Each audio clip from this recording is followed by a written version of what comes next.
ఖర్చు చేశాం.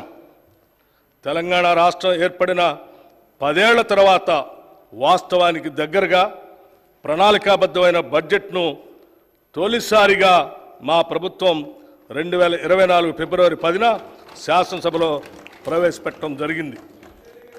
గత దశాబ్ద కాలంలో నియామకాల విషయానికి వస్తే రాష్ట్ర నిరుద్యోగ యువత కన్న కలలు కలలైపోయాయి. కొత్త ఉద్యోగాలు సృష్టించమనే మాట ఉంచితే ఉన్న ఉద్యోగాల నియామక ప్రక్రియల్లో గత ప్రభుత్వం చూపించిన అలసత్వం, నిర్లక్ష్యం కారణంగా నిరుద్యోగ యువత ఆశలు అడుగంటిపోయాయి. తాము చేపట్టిన అరకొర ఉద్యోగాల నియామక ప్రక్రియల్లో చోటు చేసుకున్న అక్రమాలు, పేపర్ లీకేజీలు, అసమర్థ పరీక్షా నిర్వహణ వల్ల అర్హులైన యువతకు ఉద్యోగాలు రాని పరిస్థితి దాపురించింది. ప్రభుత్వ మరియు ప్రభుత్వ రంగ సంస్థల్లో కొత్త ఉద్యోగాలు సృష్టించడానికి, ఉద్యోగ నియామక ప్రక్రియలో పారదర్శకంగా పనిచేయటానికి తగిన చర్యలు మా ప్రభుత్వం తీసుకుంటుంది.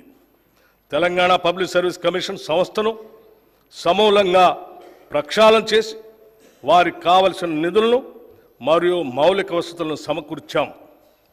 పోలీసు, వైద్య మరియు ఇతర రంగాల్లో ఇప్పటికే 31,768 ఉద్యోగ నియామక పత్రాలని అందజేశాం.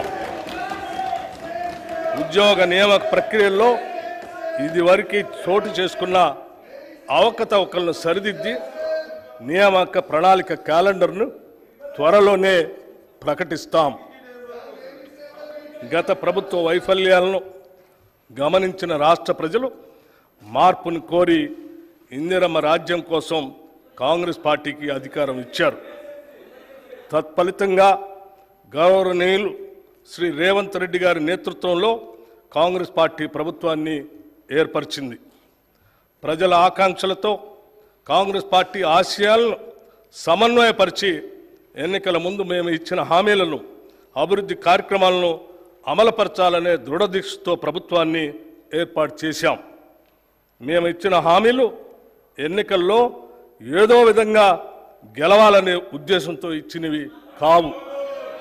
ప్రజల గుండె చప్పళ్లకు స్పందించి రూపొందించినవే.